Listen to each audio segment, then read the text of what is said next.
The fine arrived on a Tuesday morning in mid-January, taped to my front door like some kind of scarlet letter, and I almost laughed when I read it because surely this had to be a joke.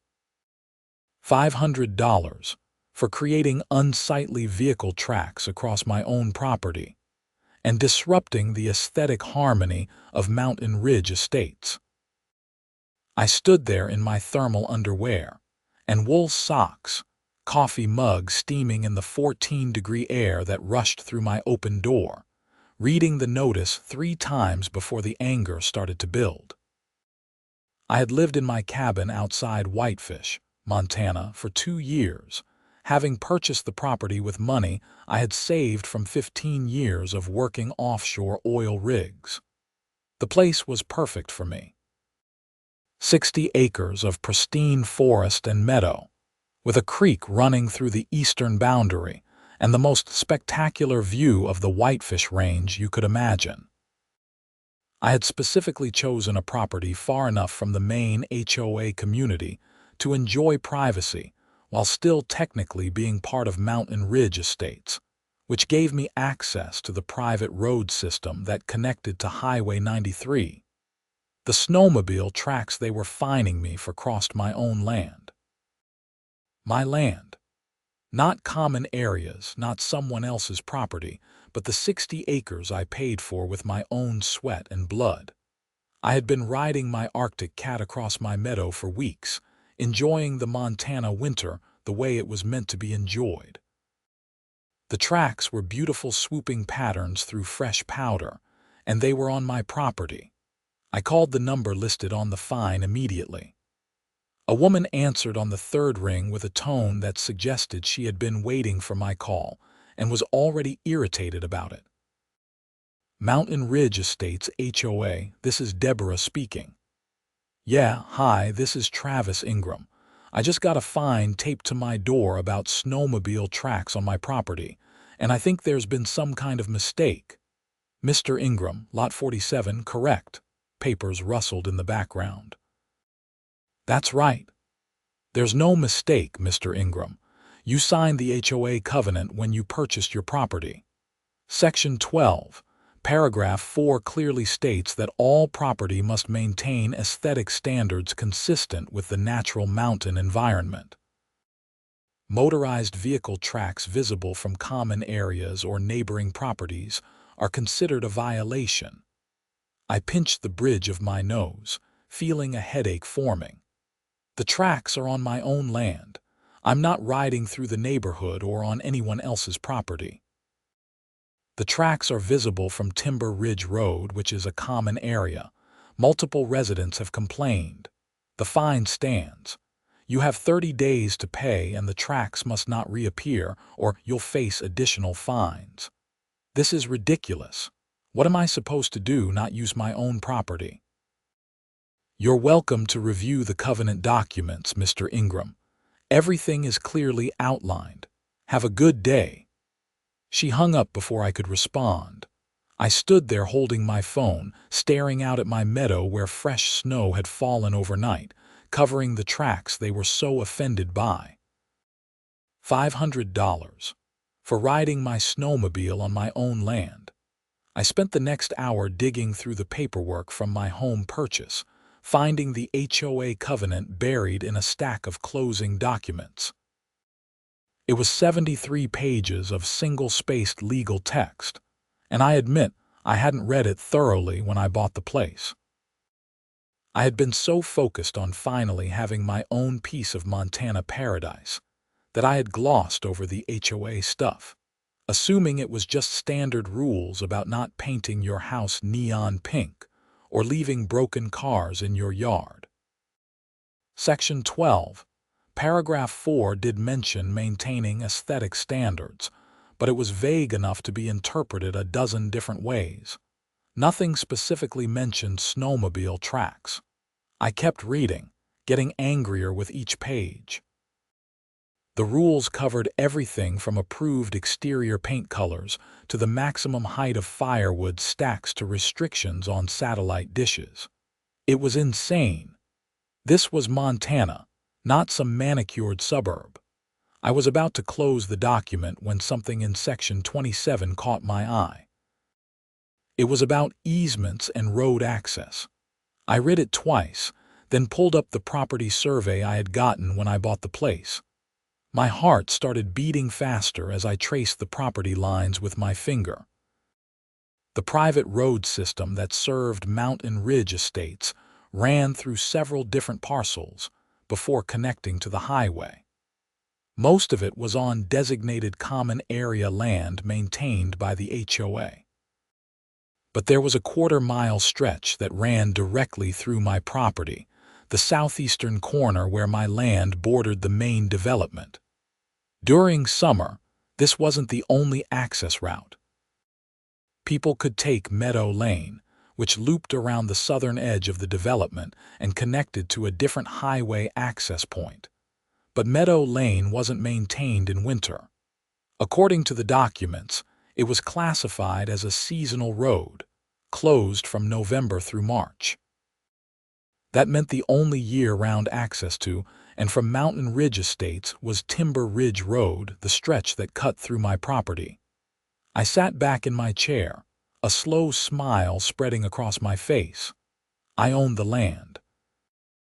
The HOA had an easement for road access, sure, but I owned the actual land the road crossed. I pulled up the easement agreement, reading every word carefully.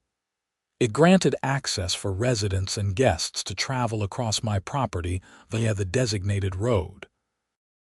It said nothing about the road being required to stay open, or about my obligations to maintain it or grant access unconditionally. The more I read, the more I understood my position.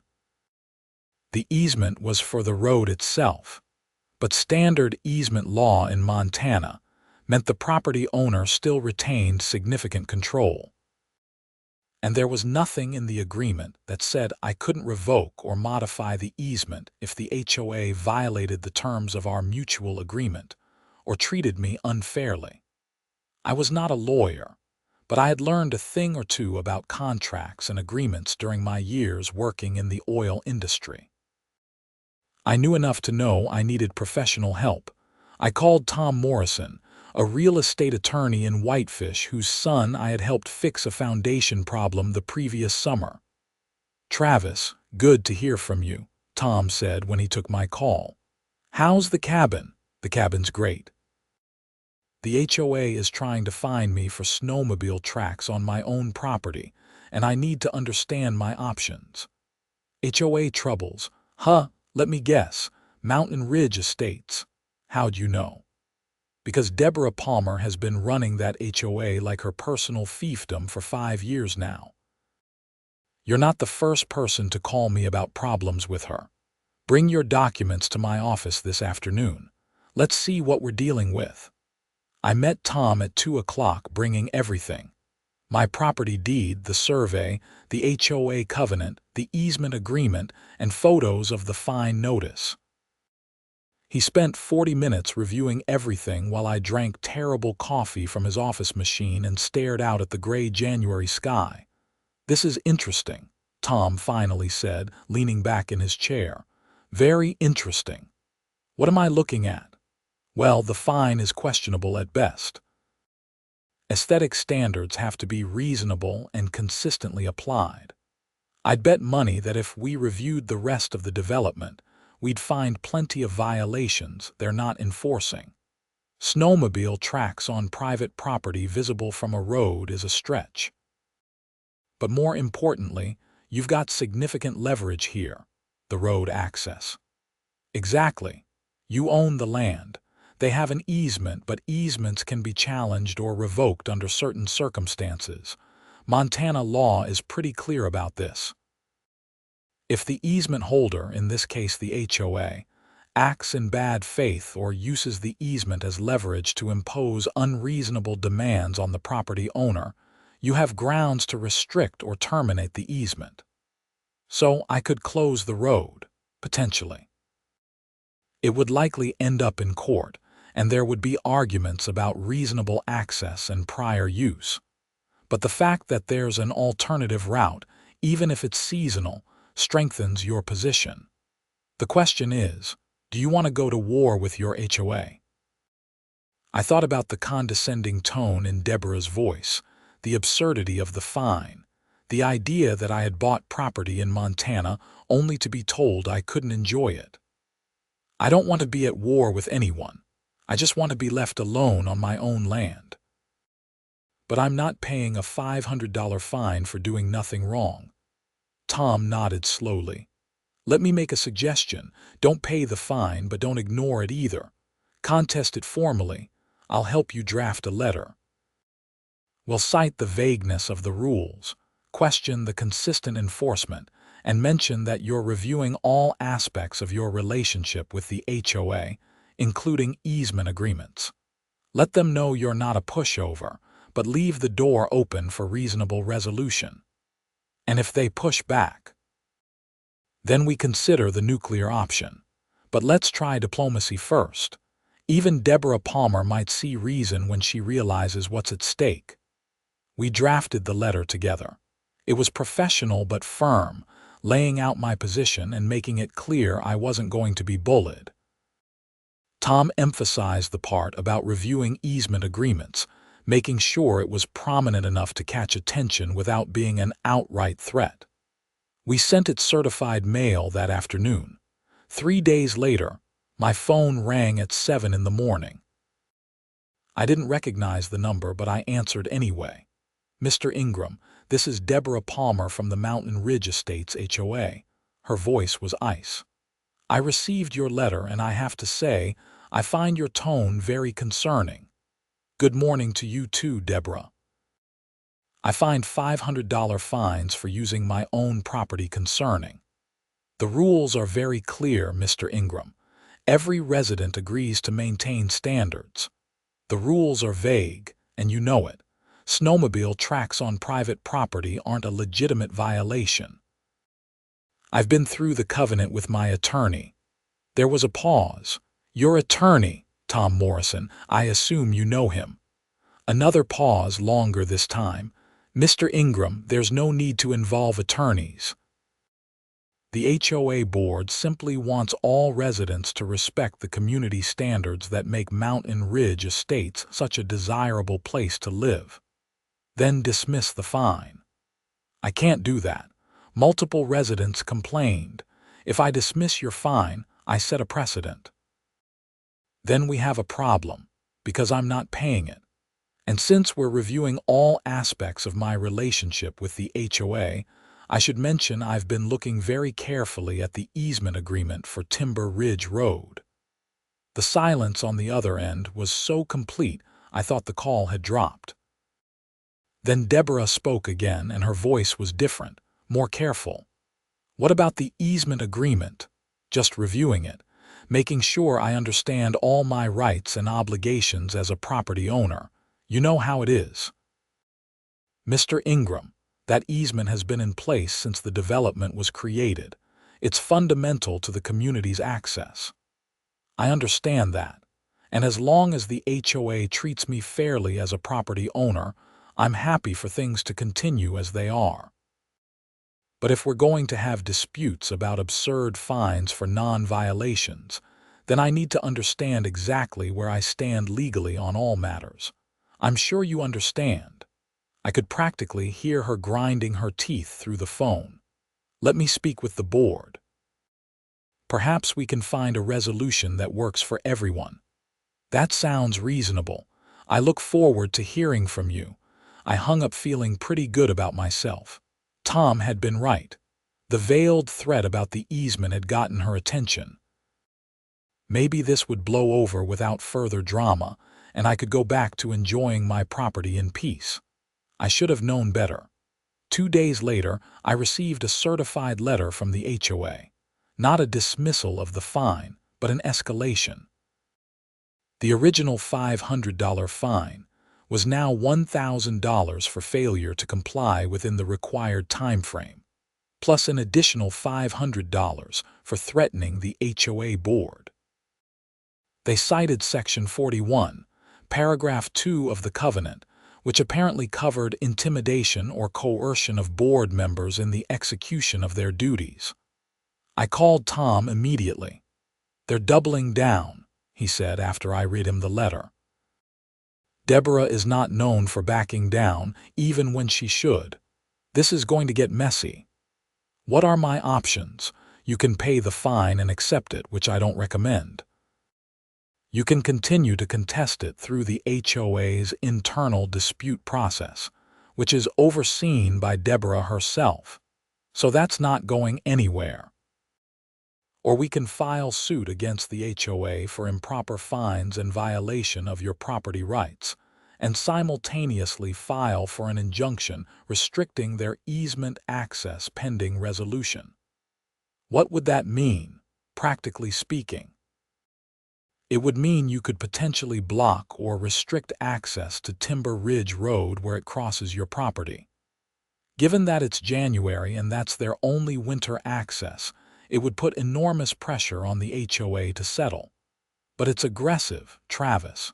It'll make enemies. I thought about my neighbors in Mountain Ridge Estates. I had met some of them over the past 2 years. Bob and Linda Richardson, who lived closest to my property, were nice enough. We'd had them over for dinner once.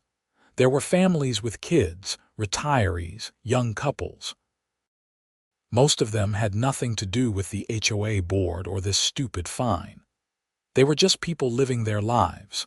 But then I thought about Deborah Palmer, who I still hadn't met in person, running the HOA like a dictator and making my life difficult for no good reason.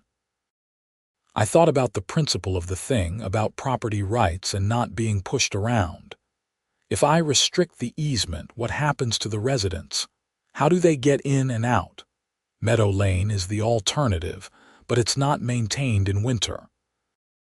They'd have to arrange for plowing, probably at HOA expense. It adds about 3 miles to the drive to the highway. It's an inconvenience, but it's not like you'd be trapping anyone. Would I have to physically block the road? You'd need to make it clear the easement is restricted. A gate would work, or a notice. The court injunction would give you legal authority. Anyone who violated it could be subject to trespassing charges. I took a deep breath. Let's do it. File the suit and the injunction. I'm done playing games with these people. Tom filed the paperwork on a Monday. By Wednesday, we had a hearing date for the injunction set for the following week. I also received a visit from Bob Richardson that evening. He knocked on my door just after dark, looking uncomfortable. "Travis, hey, can we talk?" "Sure, come on in." I gestured him inside out of the cold. Bob stood in my entryway, stomping snow off his boots. He was in his 60s, a retired accountant who had moved to Montana with his wife 5 years earlier. "I heard about the lawsuit, about the road access." Word traveled fast. News gets around. "Travis, look, I understand you're upset about the fine. I think it's ridiculous too, for what it's worth. But blocking the road access is going to affect everyone in the development. My wife has medical appointments in Kalispell. The Johnsons' kids go to school. People have jobs to get to.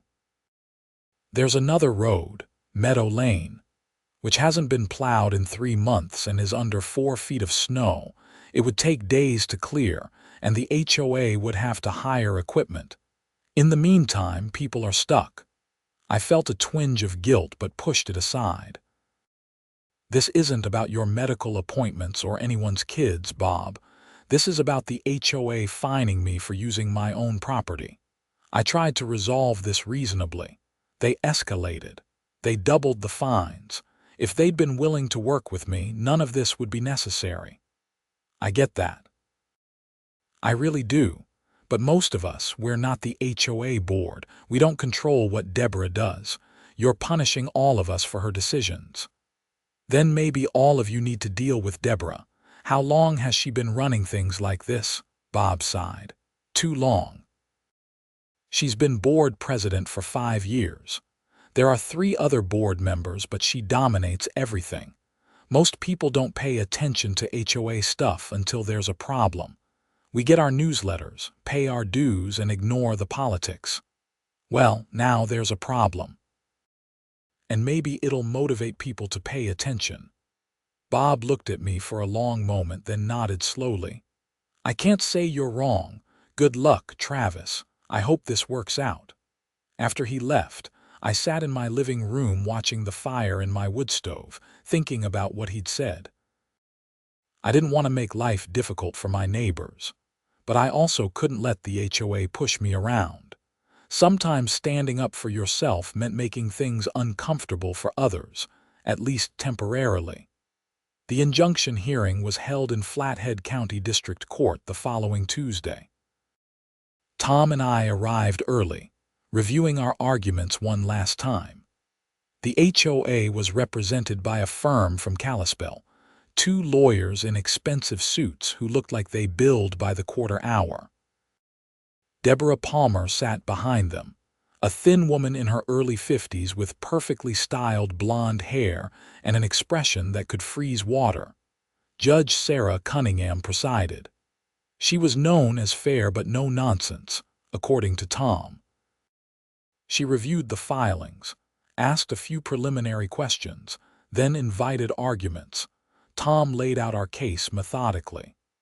The fine was based on vague rules applied inconsistently. The HOA had escalated in bad faith, adding additional fines for the simple act of obtaining legal representation. The easement agreement gave me, as property owner, certain rights and protections. We weren't asking to permanently revoke the easement, just to restrict it temporarily pending proper resolution of the underlying dispute. The HOA's attorney, a man named Richard Stiles, countered that the easement was essential infrastructure for the entire community. Restricting it in the middle of winter would create emergency access issues and impose unreasonable hardship on dozens of families. The fine was valid under the covenant, and my threat to restrict the easement was disproportionate retaliation. Judge Cunningham asked pointed questions of both sides. She wanted to know about alternative access routes, about the specific language in the easement agreement, about the HOA's process for enforcing rules and handling disputes. Mr. Morrison, she said finally, help me understand something. Your client received a fine he considers unjust. Rather than working through the HOA's dispute resolution process, he's threatening to cut off road access for an entire community in the middle of winter. That seems extreme. Your Honor, Mr. Ingram did attempt to work through proper channels. He contacted the HOA to contest the fine and was dismissed. He retained counsel and sent a formal letter outlining his concerns. The HOA's response was to double the fines and add additional penalties for seeking legal advice. The covenant's dispute resolution process is overseen by the same board that imposed the fines. There's no neutral arbiter. As for the timing, my client didn't choose winter for this dispute. The HOA chose to fine him in winter for winter activities. The leverage he has is a function of circumstance and the HOA's own actions. Judge Cunningham turned to the HOA's attorney. Mr. Stiles, what about the dispute resolution process? Is there any neutral component to it? Stiles shifted uncomfortably. The covenant provides for disputes to be reviewed by the full board, not just the president. But ultimately, yes, the board makes the final determination before any issue would proceed to court. So Mr. Ingram is expected to appeal to the same body that fined him, with no neutral oversight. That's the process outlined in the covenant, which Mr. Ingram agreed to when he purchased the property. The judge made a note, then looked back at Tom. What remedy are you seeking for your client? Dismissal of all fines. A formal acknowledgement from the HOA that snowmobile use on private property is not a violation of aesthetic standards and legal fees. We're not trying to permanently eliminate the easement, Your Honor. We're trying to motivate good faith negotiation. The HOA has shown no willingness to compromise or even honestly review the situation. And if I grant the injunction, what happens to the 73 families who live in Mountain Ridge Estates? There's an alternative access route. It requires some maintenance, which the HOA can arrange. My client is not obligated to provide the most convenient access across his property, while the HOA treats him unreasonably. Judge Cunningham leaned back in her chair, thinking. The courtroom was silent except for the hum of the heating system and the occasional shuffle of papers. Finally, she spoke. Here's what I'm going to do. I'm granting a limited injunction, effective in 72 hours. That gives the HOA time to make alternative access arrangements and gives both parties time to negotiate in good faith. Mr. Stiles, I suggest your clients take this opportunity seriously. The fine Mr. Ingram received appears questionable based on the documentation I've reviewed. The escalation appears retaliatory. The HOA would be wise to find a resolution. Your Honor, 72 hours is not enough time to clear and maintain an alternative road that hasn't been used in months. Then I suggest the HOA consider whether maintaining this dispute is in their best interest. Mr. Morrison, your client is not to interfere with the existing road access until the injunction takes effect. If there's a settlement before then, this becomes moot. We'll reconvene in 2 weeks for a full hearing if necessary. Court adjourned. Tom and I left the courthouse energized. 72 hours was a tight deadline, but it was enough to put serious pressure on the HOA. As we walked to his car, he clapped me on the shoulder. That went as well as we could have hoped. Judge Cunningham clearly sees the HOA as being unreasonable. I'd be surprised if they don't reach out to settle within the next day or two. He was half right. They reached out within 4 hours, but not to settle.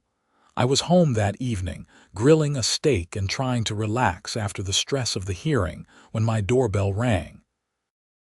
I opened it to find Deborah Palmer standing on my porch, flanked by 2 other people I didn't recognize. A man in his 70s with a stern expression and a younger woman, maybe 40, with nervous eyes. Mr. Ingram, I'm Deborah Palmer, HOA president. This is Gerald Henderson and Michelle Torres, board members. We need to talk. I considered telling them to go through my attorney, but curiosity got the better of me. All right, come in. They filed into my living room, looking around with barely concealed judgment. Deborah took the lead, sitting uninvited on my couch while the other 2 remained standing. Mr. Ingram, this situation has gotten out of hand. The judge has given us 72 hours to clear an alternative road that will cost thousands of dollars and create significant disruption for our entire community. This is unreasonable. What's unreasonable is fining me for using my own property. The covenant is clear. The covenant is vague and you know it. You're applying it selectively to justify a personal vendetta. Deborah's face tightened. I don't have personal vendettas. I enforce the rules equally for all residents. Really? So you fine everyone whose property shows any signs of use? What about the Hendersons on Lot 12? They have ATV tracks all over their property. What about the Martins on Lot 8? They've got a boat and 3 kayaks stacked by their garage, visible from the road. What about your own property, Deborah? I drove past it yesterday. You've got Christmas decorations still up in mid-January, and the covenant says seasonal decorations must be removed within 2 weeks of the holiday.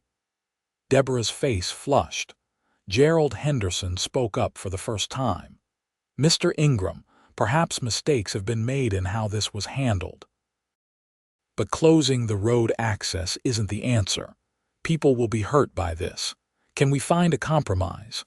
I looked at Gerald. He seemed like a reasonable man, someone genuinely trying to solve a problem rather than win a power struggle. I've been trying to find a compromise since this started. I called to discuss it. I sent a formal letter. Every time the response has been escalation, so here we are. Michelle Torres, who had been quiet until now, spoke up nervously. What if we dismiss the fine? Would you drop the injunction, dismissed, or suspended pending further review? Because if it's suspended, we'll be right back here in a month when Deborah decides to reimpose it. Deborah stood abruptly. I'm not going to sit here and be insulted. Mr. Ingram, you're making a terrible mistake. When this goes to full trial, the judge will see you're using essential infrastructure as a weapon over a minor fine. You'll lose, and you'll owe the HOA significant legal fees. Maybe. Or maybe the judge will see an HOA that abuses its power and treats property owners like subjects instead of members. I guess we'll find out. You have 72 hours before that injunction takes effect, Deborah said coldly. After that, you'll be responsible for any harm that comes to residents who can't access their homes properly. Medical emergencies, missed work, children missing school. That's on you.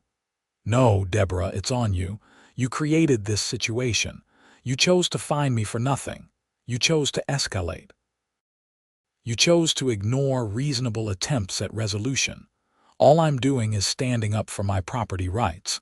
You have an alternative road. Use it. They left without another word, Deborah practically vibrating with anger. Gerald looked disappointed and Michelle looked terrified. I closed the door behind them and leaned against it, suddenly exhausted. The next morning I woke to find my driveway blocked by a pickup truck. A man I didn't recognize was standing next to it, arms crossed. I grabbed my coat and went outside. Can I help you? You Travis Ingram. That's right. I'm Dave Johnson. I live in Mountain Ridge Estates. My daughter has asthma. Her specialist is in Kalispell and she has an appointment tomorrow. If you close that road, we'll have to drive an extra 40 minutes each way on an unmaintained road, assuming the HOA even gets it plowed in time. She's 7 years old and she's scared. So I'm here to ask you man to man, please don't do this. I felt a knot in my stomach. Your daughter's medical appointment has nothing to do with me. The HOA is creating this problem, not me. The HOA is a bunch of bureaucratic nonsense, sure, but you're the one with the power to shut down the road. You're making a choice here, a choice that affects kids like my daughter. I'm making a choice to defend my property rights against unreasonable fines. If the HOA would be reasonable, none of this would be necessary. Is being right worth making a sick kid's life harder? The question hung in the air between us. I wanted to say yes, that principles mattered, that I couldn't let myself be bullied regardless of the circumstances. But looking at this father, clearly desperate and frightened for his daughter, the words wouldn't come. The road doesn't close for another 48 hours. Tell the HOA to settle this, and the injunction goes away. I tried. I went to Deborah Palmer's house last night. You know what she said? That the HOA doesn't negotiate with extortion. She's willing to let the whole community suffer rather than admit she was wrong. Then your problem is with her, not me. Dave Johnson stared at me for a long moment, then shook his head. I hope your property rights keep you warm at night, Travis. He got in his truck and drove away. I stood in my driveway, feeling worse than I had since this whole thing started. The next day, Tom called with news. The HOA filed an emergency appeal of the injunction. They're arguing imminent harm and asking for a stay pending the full hearing. Judge Cunningham is reviewing it now. What are our chances? Hard to say.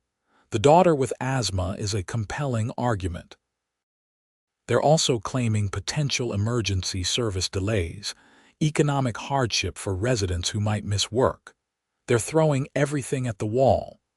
They could settle this in 5 minutes by dropping the fines. I know. but Deborah Palmer seems more interested in winning than resolving. I've seen it before. Some HOA presidents become so invested in their authority that they'll burn everything down rather than compromise. That evening, Judge Cunningham issued her ruling. The injunction would proceed as scheduled, but with modifications. I was required to allow emergency vehicles access at all times. I was also required to allow passage for medical appointments with 48 hours' notice.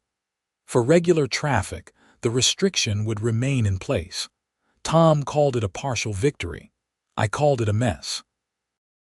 The injunction took effect at midnight on Friday. I installed a gate across the road where it entered my property, with a large sign explaining that the easement was temporarily restricted pending legal proceedings, and providing my contact information for emergency access. I gave Tom's office number for anyone who needed to arrange medical transport. On Saturday morning, I woke to find a news van parked on the county road outside my property. A reporter and cameraman were filming the gate. I ignored them and made breakfast, watching through my window as they eventually drove away. By Sunday, the story had hit local news. HOA dispute closes Mountain Road. Residents stranded, read the headline on the Whitefish Pilot website. The article painted me as a vengeful property owner holding an entire community hostage over a minor fine. There was a quote from Deborah Palmer describing me as unreasonable and dangerous. There was a quote from Dave Johnson about his daughter's asthma. There was a brief mention of my side, citing the questionable fine and the HOA's refusal to negotiate, but it was buried in the middle of the article. My phone started ringing off the hook, reporters wanting interviews, angry residents calling me everything from selfish to sociopathic. A few supportive calls from people who had their own HOA horror stories, but they were drowned out by the hostility. Tom advised me not to talk to the press. Let the legal process work. Public opinion doesn't matter in court, but it mattered to me. I had come to Montana to escape drama, to live peacefully on my own land. Now I was the villain in a local news story, blamed for problems I hadn't created. On Monday, something changed. I received a call from Gerald Henderson, the older man who had come to my house with Deborah. "Mr. Ingram, this is Gerald Henderson. We spoke the other night. I was hoping we could talk, just the two of us, without attorneys or board politics. I'm listening. I've been on the HOA board for 3 years. In that time, I've watched Deborah Palmer turn a simple community organization into something more like a dictatorship. She uses the rules to punish people she doesn't like and ignores violations from people she considers allies. I've disagreed with her many times, but I always backed down because it seemed easier than fighting. After this weekend, seeing what this dispute is doing to the community, I realize I should have stood up to her a long time ago. That's a nice speech, Gerald, but it doesn't change my situation. I know. But I'm calling to tell you that I'm organizing a special board election. The covenant allows for board members to be removed and replaced by a 2/3 vote of the HOA membership. I've been calling residents, explaining what's really happening, showing them the documentation about the fine and Deborah's escalation. I think I can get enough support to remove her as president and install new board leadership that will resolve this fairly. How long will that take? 2 weeks, maybe 3. I need to gather signatures on a petition, notify all members, and hold the vote.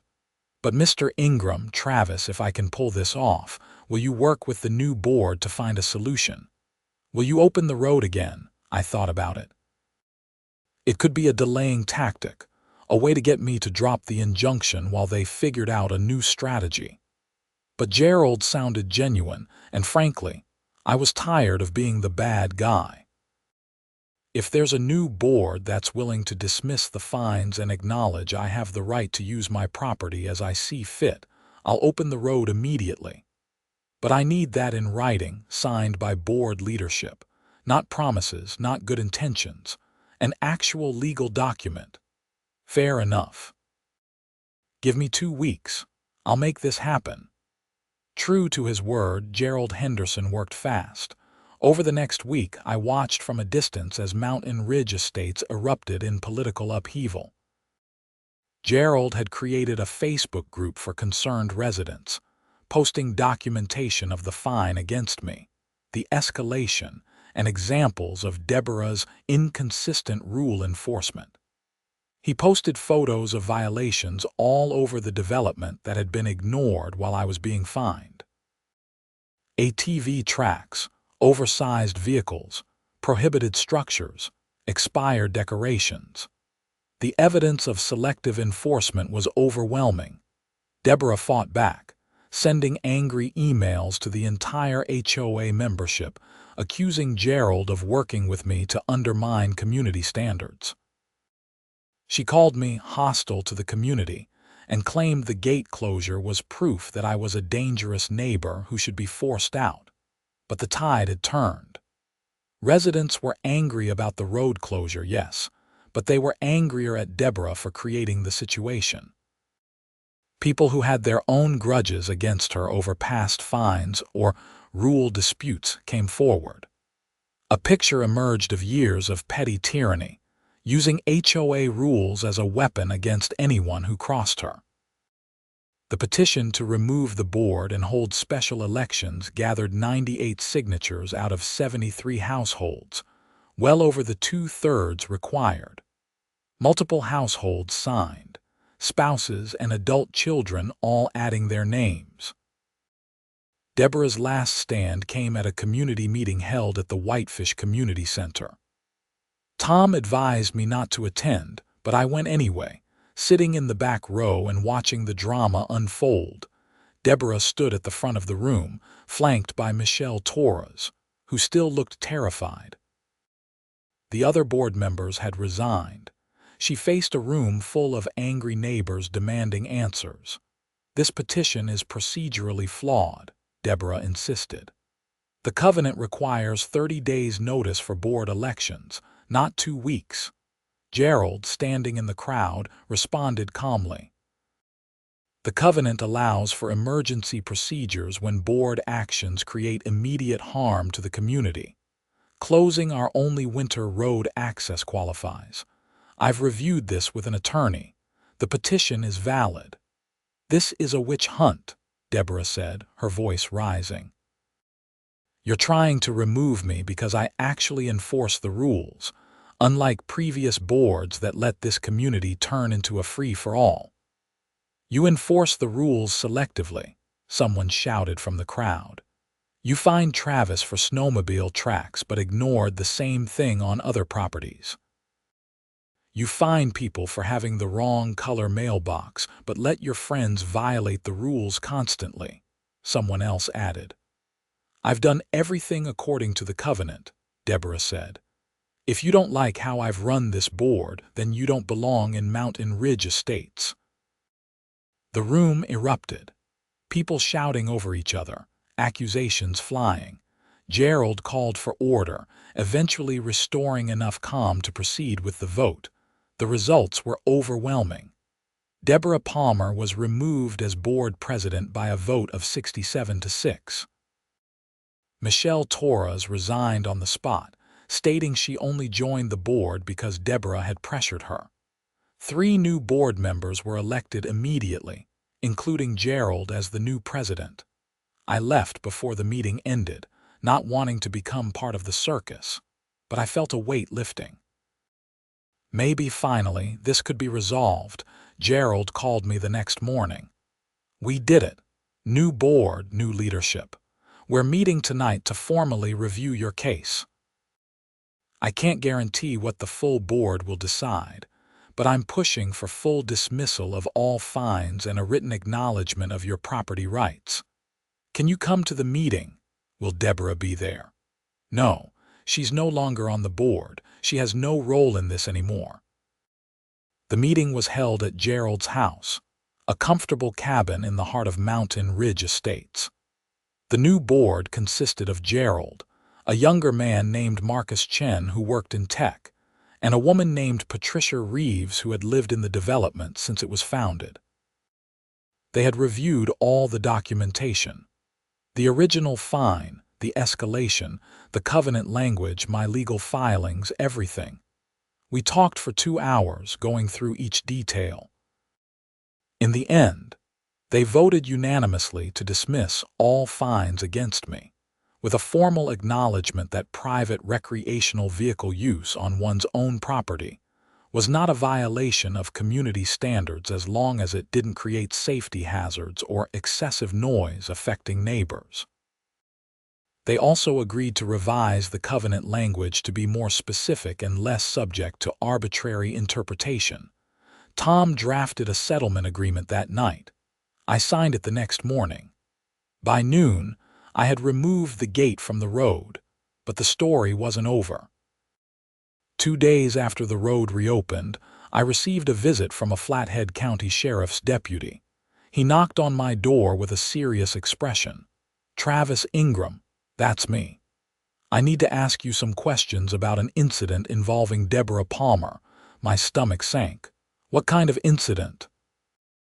"Mrs. Palmer has filed a harassment complaint against you. She claims you've been making threatening phone calls and driving past her house at odd hours.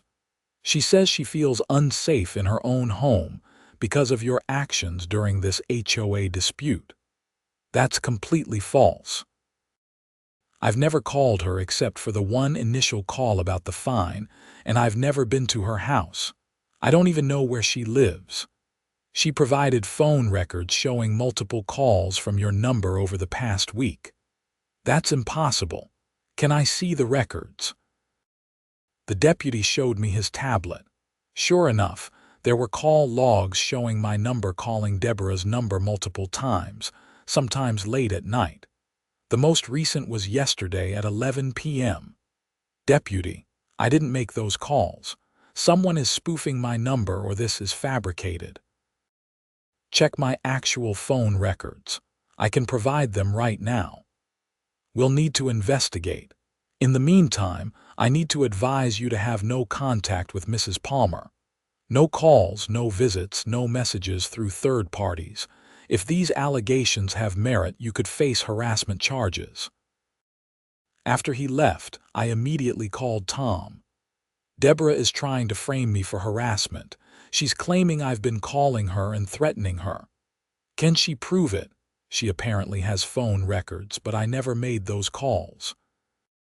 She's either fabricating evidence or someone is spoofing my number. This is retaliation for the board removal. Let me contact the sheriff's department. We can provide your actual phone records and prove you didn't make those calls. If she's filing false reports, that's a crime. Stay calm and don't do anything stupid." The investigation took 3 days. Tom worked with the sheriff's department to provide my phone records, which clearly showed no outgoing calls to Deborah's number. The calls she was claiming came from my phone were made when I could prove I was elsewhere or sleeping. The detective assigned to the case, a patient woman named Detective Sarah Ortiz, dug deeper. What she found was damning. Deborah had faked the call logs using a photo editing program. She had taken a screenshot of her real phone logs, edited in my number multiple times, and submitted it as evidence. She had also attempted to use a spoofing service to actually make calls from what appeared to be my number, but she had been clumsy about it. The spoofing service kept records, and when police subpoenaed them, they showed the calls originated from Deborah's own internet connection. It got worse. Detective Ortiz also discovered that Deborah had been accessing HOA funds inappropriately for years. Small amounts at first, a few $100s here and there for administrative expenses that were never properly documented. Over 5 years, it added up to nearly $40,000 that couldn't be accounted for. When confronted with the evidence, Deborah initially denied everything. Then she claimed she was justified in taking the money because she worked so hard as HOA president without proper compensation. Then she broke down crying and blamed me, saying I had destroyed her life and her reputation by challenging her authority. She was arrested on charges of filing a false police report, attempted fraud, and embezzlement. The arrest made the local news again, and this time the narrative was very different. Former HOA president arrested for embezzlement and false harassment claims. Read the Whitefish pilot headline. I felt vindicated, but also sad. This whole situation had spiraled so far beyond the original stupid fine. A woman's life was ruined, a community had been torn apart, and I had become an unwilling participant in a local drama. The criminal case against Deborah moved forward. She pleaded guilty to the embezzlement charges in exchange for the false report charges being dropped. She was sentenced to 2 years probation, ordered to repay the $40,000 to the HOA, and prohibited from serving on any HOA board in the future. The HOA's new board, led by Gerald, implemented sweeping reforms. They revised the covenant to remove vague language and clarify rules. They established a neutral dispute resolution process with mediation before fines could be imposed. They published a commitment to consistent enforcement and created a way for residents to anonymously report concerns about board conduct. My relationship with my neighbors slowly improved. The road closure had been painful for everyone, but most people came to understand I had been backed into a corner. Bob Richardson invited me over for dinner to clear the air. Dave Johnson, the father with the daughter who had asthma, stopped by to apologize for what he'd said in my driveway. We talked for an hour, and by the end, we had found common ground. Life returned to something approaching normal. I rode my snowmobile across my meadow whenever I wanted, leaving sweeping tracks through the powder without worrying about fines. I waved to neighbors when I drove past on Timber Ridge Road, and they waved back. On a clear February morning, about a month after everything was resolved, I was sitting on my porch with coffee, watching the sun rise over the Whitefish Range. Gerald Henderson pulled up in his truck and got out, walking over with a smile. "Morning, Travis. Mind if I join you? Coffee's inside. Help yourself." He came back a minute later with a steaming mug and sat in the chair next to mine. We watched the mountains in comfortable silence for a while. "You know," Gerald finally said, "this whole mess was awful while it was happening, but I think it needed to happen. Deborah had been running things like her personal kingdom for too long. Nobody was willing to stand up to her until you forced the issue. The community is better for it. I just wanted to ride my snowmobile in peace. I know. Sometimes the right thing happens for the wrong reasons, or the wrong way maybe. Either way, thank you. For what? For not backing down. For standing up for yourself even when it was hard. For being willing to be the bad guy when you had to be. It took courage. I didn't feel particularly courageous. I felt like a guy who had stumbled into a mess and barely survived it, but I appreciated the sentiment. "What happens to Deborah now?" I asked. "Last I heard, she's trying to sell her house and move away. The embarrassment is too much. Her husband filed for divorce. It's a tragedy, really. If she had just been reasonable from the start, none of this would have happened. People get too invested in being right. Don't I know it? I spent 3 years going along with things I knew were wrong because I didn't want the conflict. That's on me. I'm trying to do better now."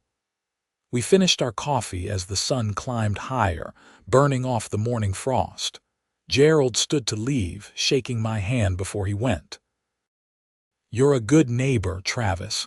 I'm glad you're part of this community." After he left, I went inside and pulled out the paperwork from the settlement. The fines were dismissed. My property rights were acknowledged. The dispute was resolved. Everything I had fought for was there in black and white. I thought about the past 2 months, the stress and anger and conflict. I thought about the road closure, the news stories, the community meeting where Deborah was removed. I thought about the embezzlement discovery and the arrest. It had been a ridiculous escalation from a single $500 fine that never should have been issued. The whole thing was absurd when you stepped back and looked at it.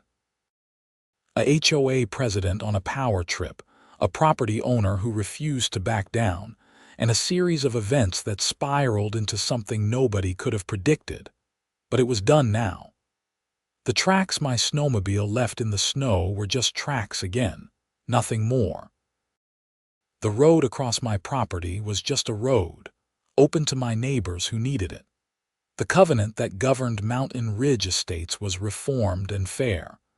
I grabbed my gear and headed out to the shed where my Arctic cat was stored.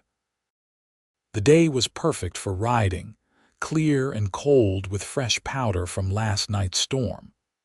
I fired up the engine, the familiar sound echoing across the meadow, and headed out across my land. The wind stung my face as I accelerated, carving wide arcs through the untouched snow. The Whitefish Range loomed ahead, magnificent and indifferent to human drama. This was what I had come to Montana for.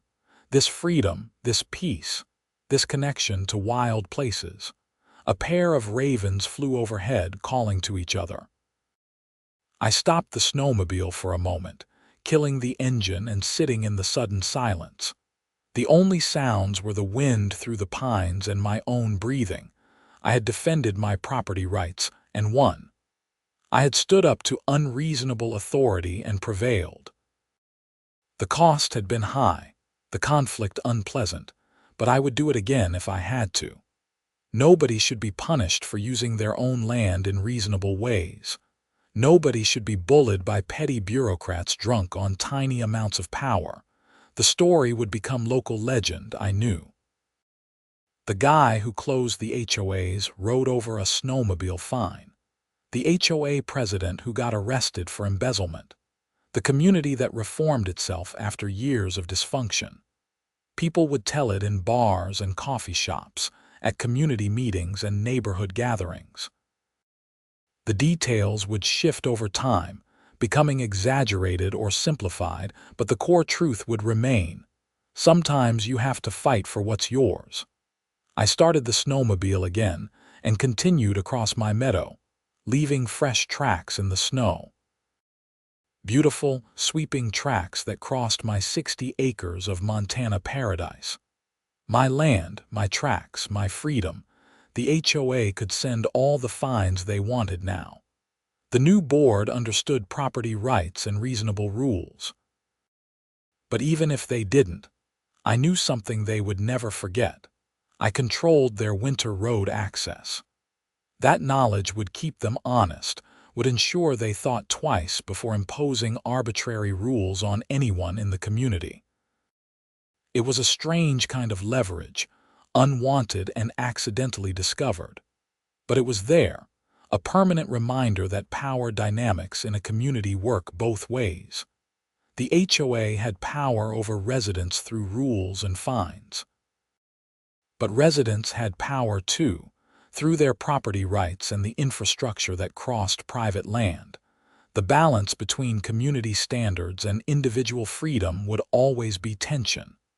That was unavoidable when people lived close together. But the balance had to be maintained through fairness and good faith, not through arbitrary authority and selective enforcement. As I rode back toward my cabin, the sun now high overhead, I felt genuinely settled for the first time since moving to Montana. This was home. These were my neighbors. This was my community, flawed and complicated but ultimately worth fighting for. I parked the snowmobile and went inside, stripping off my gear and warming my hands by the wood stove. My phone showed several missed calls, but nothing urgent. Probably reporters still trying to get follow-up interviews for their stories. I ignored them. There was an email from Tom Morrison with the final legal bill. It was substantial but not catastrophic. The HOA had been ordered to pay most of my legal fees as part of the settlement, which helped. I paid the remainder online and sent Tom a thank you message. He had been worth every penny. Spring would come eventually, melting the snow and revealing the land beneath. The meadow would bloom with wildflowers. The creek would run high with snowmelt. Timber Ridge Road would just be a road again, not a focal point of community conflict. But winter still had a few months left, and I intended to enjoy every minute of it. I made lunch, watched a basketball game on TV, and dozed off in my chair as the afternoon sun streamed through the windows. When I woke, it was late afternoon, the sun already dropping toward the western peaks. I decided to take one more ride before dark, unable to resist the perfect conditions. This time, I rode along the creek, following its frozen path through the forest. The trees were heavy with snow, creating a winter wonderland that looked like something from a postcard. I rode slowly, savoring the beauty, feeling grateful for this life I had built. As I emerged from the forest into the open meadow, I saw fresh tracks crossing my land. Another snowmobile had been here, someone from the neighborhood out enjoying the day. The tracks ran parallel to mine for a stretch, then veered off toward the southern boundary. I smiled. The tracks didn't bother me. Someone was enjoying winter in Montana, making the most of the season and the landscape. That was how it should be. As long as they weren't tearing up the land or creating problems, I had no issue with neighbors crossing my property occasionally. Common sense and mutual respect, that was all it took. I rode back to my cabin as the sun set, painting the sky in shades of orange and pink. Smoke rose from chimneys throughout mountain ridge estates, families settling in for the evening. The road I had briefly closed was busy with people coming home from work, from errands, from whatever their day had held. Everything was back to normal. Better than normal, actually, with a reformed HOA and a community that had learned hard lessons about power and accountability. I put the snowmobile away and went inside, lighting the wood stove and starting dinner. Elk steak from last fall's hunt, roasted vegetables, a glass of Montana whiskey. Simple pleasures after a complicated few months. As I ate, I thought about writing down the whole story, creating a record of what had happened. Maybe it would help someone else facing similar HOA problems. Maybe it would just be cathartic to get it all out on paper. I pulled out my laptop and started typing, beginning with the fine that had started everything. But as I wrote, I realized the story wasn't really about the fine or the HOA or even the road closure. It was about standing up for yourself when institutions try to push you around. It was about the importance of reasonable rules and fair enforcement. It was about community accountability and the dangers of unchecked authority. Most of all, it was about knowing your rights and being willing to defend them, even when it's hard, even when people get angry, even when you become temporarily unpopular. Because property rights matter. Individual freedom matters. The ability to live peacefully on your own land without harassment matters. I wrote late into the night, capturing every detail I could remember.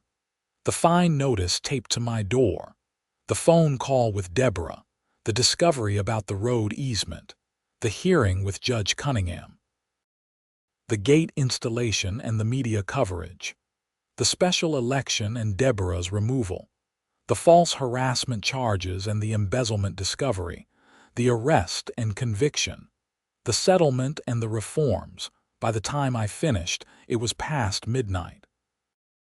I saved the document and closed my laptop, suddenly exhausted. Outside, fresh snow was falling, covering the day's tracks with a clean white blanket. Tomorrow would bring new tracks, new patterns in the snow, new opportunities to enjoy this Montana life. The conflict with the HOA was behind me. The community was healing. My property rights were secure. I went to bed feeling at peace, listening to the wind in the pines and the occasional crack of ice on the creek. This was what I had come here for. This freedom, this quiet, this connection to something larger than HOA disputes and legal battles. In the morning, I would wake to a fresh canvas of snow. I would make coffee and watch the sunrise. Maybe I would go riding again, or maybe I would stay inside and read by the fire. The choice would be mine, as it should be. No fines, no harassment, no petty bureaucrats telling me how to live on my own land. Just me, my cabin, and 60 acres of Montana paradise. The way it was always meant to be.